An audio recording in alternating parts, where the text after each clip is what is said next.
I'm always on the lookout for travel watercolours, things I can take out and about with me or take on holiday to sketch. Usually I make my own travel sketchbook, something like this. I like concertinas. I've got a tutorial about how I made that, but maybe it would be rather nice to actually have a rather smart journal to take with me. So Lightwish, let's just show their logo, very kindly have sent me these to try out. Yes, I've got them for free, but this is not a sponsored video, so all the views here are absolutely my own. Let's start by looking at the paints. So it just comes with a little cardboard thing and it tells you what paints you get. So you get 12 and it looks like a really good range in that it has what we would say a warm and a cool of all the primaries. So it's got two yellows, one is a greeny yellow, one's an orangey yellow, two reds, two blues here. And then it's got some convenience colours like a purple, a couple of greens, got a couple of earth colours, that would be yellow ochre, burnt sienna, and then carbon black. The black is very useful. I wouldn't be using it on its own, but as a mixer to the others could be great for greying down and subduing some of those colours. These are student quality paints, but I cannot see any pigment information on here, and I think that is a real shame. Perhaps it's inside. Rather a neat little zippy thing. What's that called? Case. That's it. Which will, I don't know how tough that is, but that will keep everything together rather nicely. And then we have got the paints in this little separate plastic thing. We have got a swatch card and the palette, which I will be, oh, there, I can open very easily. That's the water container. And then a little fold out palette. You've got what, 6, 7 mixing areas, presumably. Yep, that lifts out should you wish to. And then I am guessing this clips on to the side somewhere like that. So you've got your water, mix, mix, mix. How nice. Their pictures. They suggested that you could actually clip this to your sketchbook.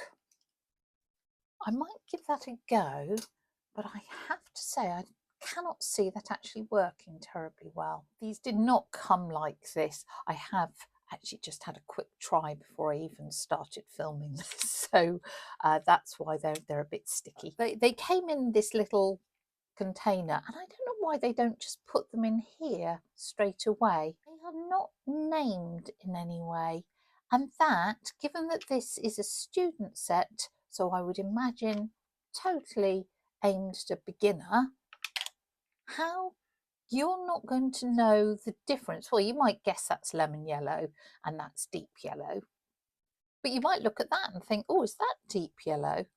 Well, I know it's earth yellow, but you might not know. So that's a little bit of a gripe that you've got to have a bit of knowledge because they are not named in any way. If these are yours, I would work it out and then just write it on the bottom with a Sharpie or something waterproof.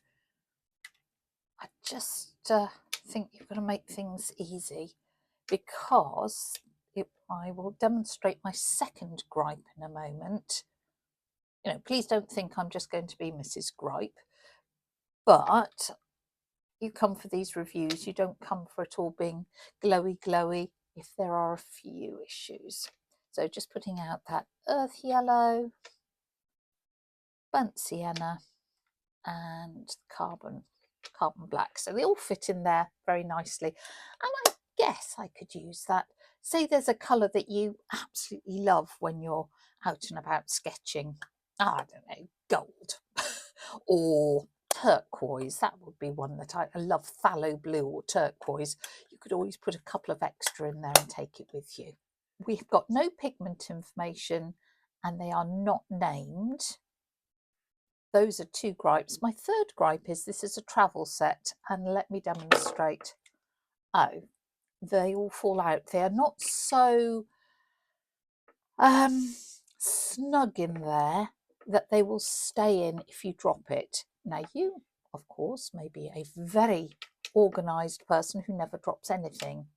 I, on the other hand, drop things very regularly, and I just have visions of these going everywhere. It's a plastic palette, so putting little magnets on the bottom is not going to help anybody. Wondered if I put double-sided sticky tape on the bottom, whether it would keep them in place.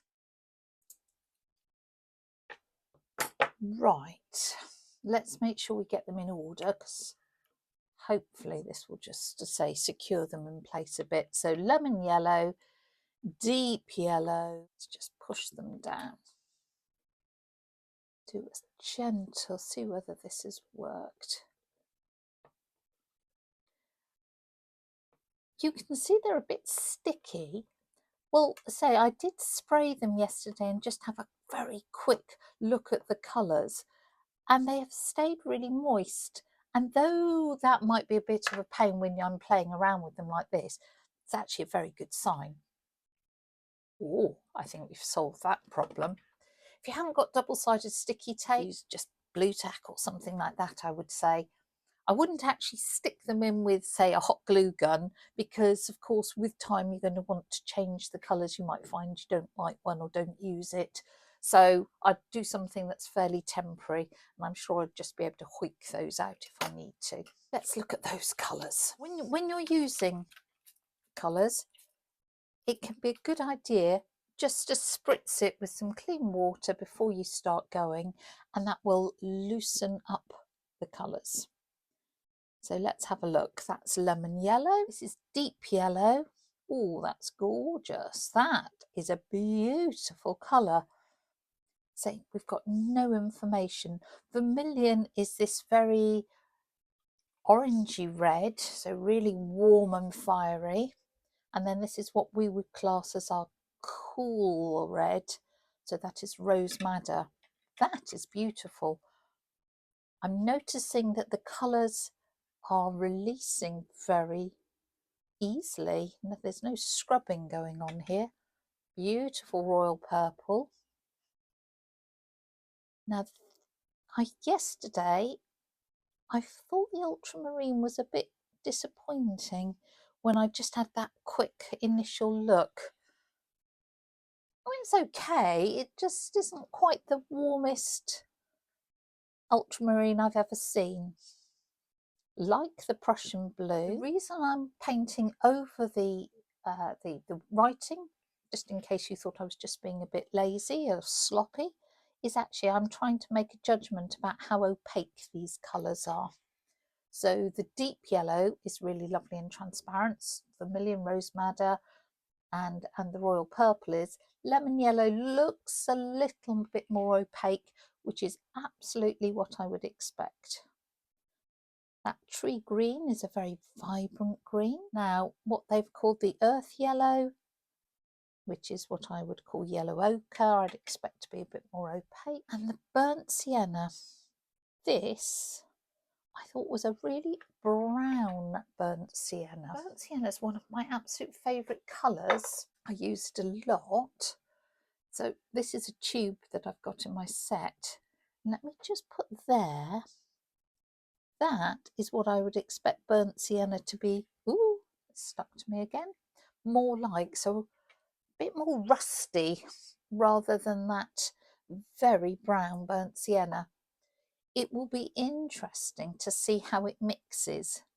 And there's your black. We need to let them dry to really be able to judge, because watercolours dry, what, 10-15% lighter, but they are looking pretty good. In fact, to do that, let me put them side by side. This is dry, the one that I swatched out yesterday, because they provided 2 swatch cards. I don't know whether they always do that or I was just lucky. And actually, side by side, you can see there is very, very little colour shift, which is impressive. Maybe slightly on the vermilion. Let's just put that to one side and then look at this sketchbook.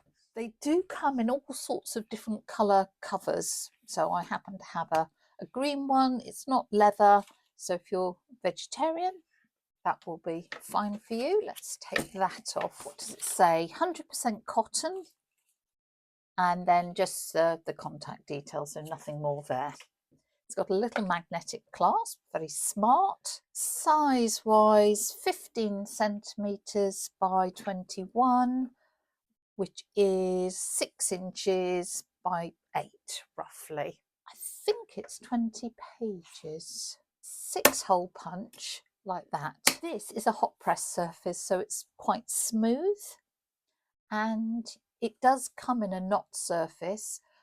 What I was really heartened to see is they actually sell spare leaves of the paper. So if you really like this paper and you use it lots, you can get spare ones. Obviously, you could cut your own paper and punch it to size. And I was also interested, so this is 300 grams per square metre, that's 140 pounds. They actually do one that's double this weight. So if you like a really heavyweight paper, that's available. So I thought that was quite exciting actually. The proof of the pudding is always in the eating. So why don't we try this out? Oh, and just before we do, I was going to try that idea about, how would that work?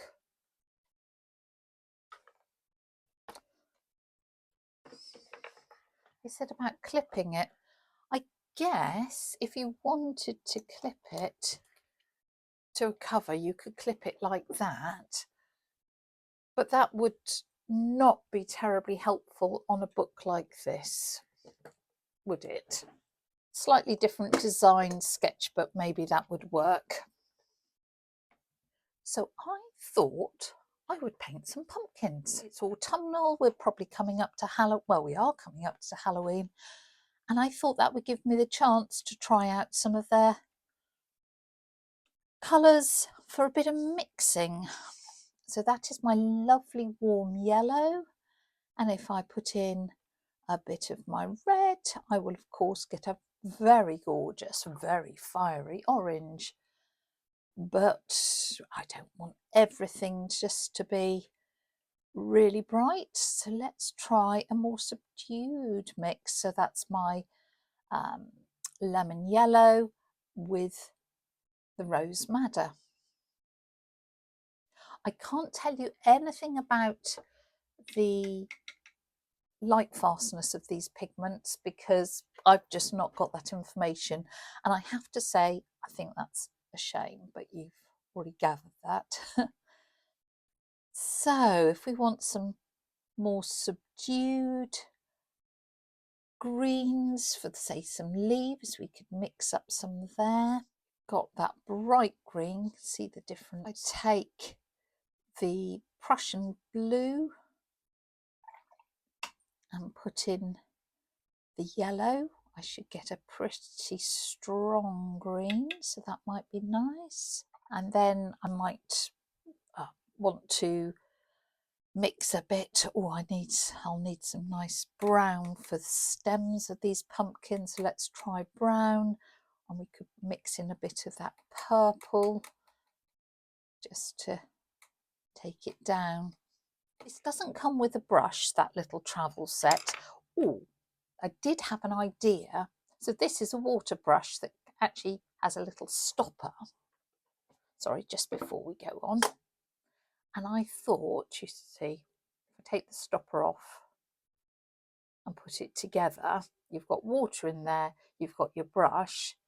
I think that would be a really cool thing to include in the set, because look, it fits in fine, and that would be good. Back to our pumpkin patch. We're going to do nice simple pumpkins. I've just got a size, well, it says it's a 10 brush, it's quite a small one. Let's see how this paper is. So my pumpkins, I've got some of my orange. I'm starting with a sort of central ovally type thing, and I'm going to do sort of C shape around the side like that, and leaving little white gaps, and then another one like that to bring that down a bit and join some of that on to get my pumpkin.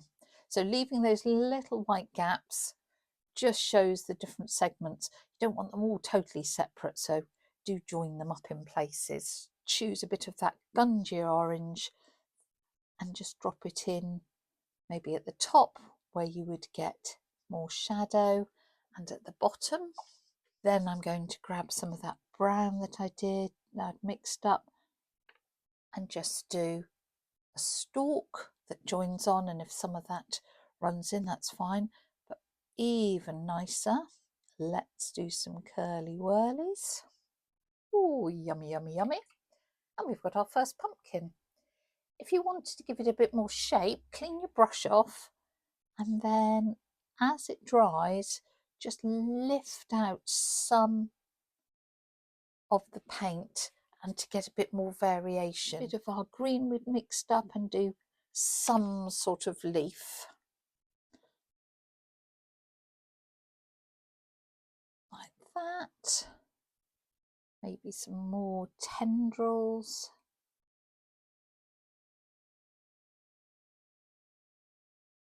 Let's do loads more of them then.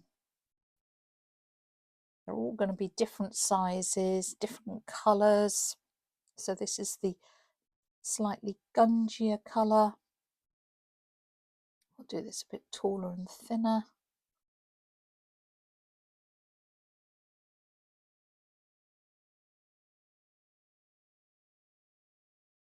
So it's that sort of central oval and then a sort of C shape around the side, but just, or little segments. You can put a little extra in to show the sort of back side of it. Grab some of that brown to go in the middle and give it a curly whirly stem, bit of green.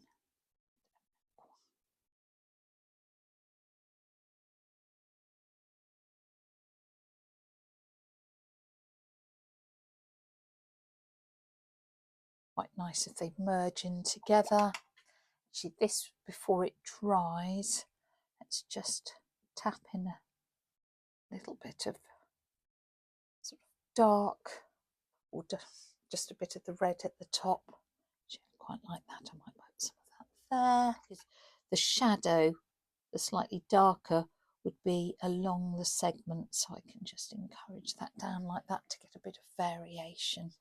In fact, you do get, don't you, very sort of bluey green. So I'm mixing some of that emerald green with a little bit of the Prussian, and then I'll need to add a lot more water because you do get sort of greeny pumpkins.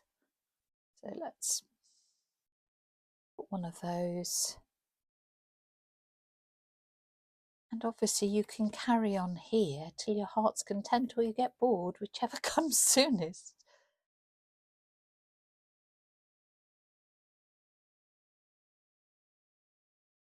So I'm noticing that it's taking a long time to dry, which is exactly what you would expect on a cotton paper. Nice and absorbent, which will give you more time for your wet in wet work. But of course, I'm just going to get rid of that because that was a bit of a mess. If you were painting on location, that might be a little bit frustrating unless you're in a nice warm country. But if you are in Britain at this time of year, that's going to take quite a time. Well, there you go, a little pumpkin patch for Halloween. And that's the state of my palette now. I'm very hard on my art materials, but those colours mix really nicely. And there was one colour mix I did want to check out. You know, I said that I was a little bit disappointed with the colour of the Burnt Sienna and the French Ultramarine. Now, together, they are usually a really useful mix for making, let me see, have I got a piece of paper? So French ultramarine and burnt sienna is really useful to make an interesting grey, and it's interesting because you can either make it browner or you can make it bluer. If you get it totally balanced, it's quite a neutral, almost like a Payne's grey, but you can shift it either way. Less water and it becomes pretty black. In the UK, the paints are this little set. Oh, bother. Oh, that's annoying, isn't it? Right.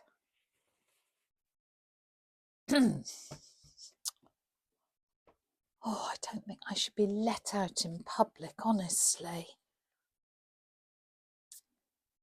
Gosh, as I was trying to say before, I totally threw paint everywhere. In the UK, these paints are $25.99. In the US, they are about $22. Book in the UK is $23.99, and in the US I couldn't see a price because this is on Amazon. They wouldn't show it to me because they don't ship to this country, so it's going to be $20-ish. I think this would be a great set if you enjoy urban sketching. You know, it's very neat to fit in a pocket or a bag. It would make a great gift because it's all self-contained. So thank you to Lightwish for sending that to me, and sorry about the absolute mess that I've just made.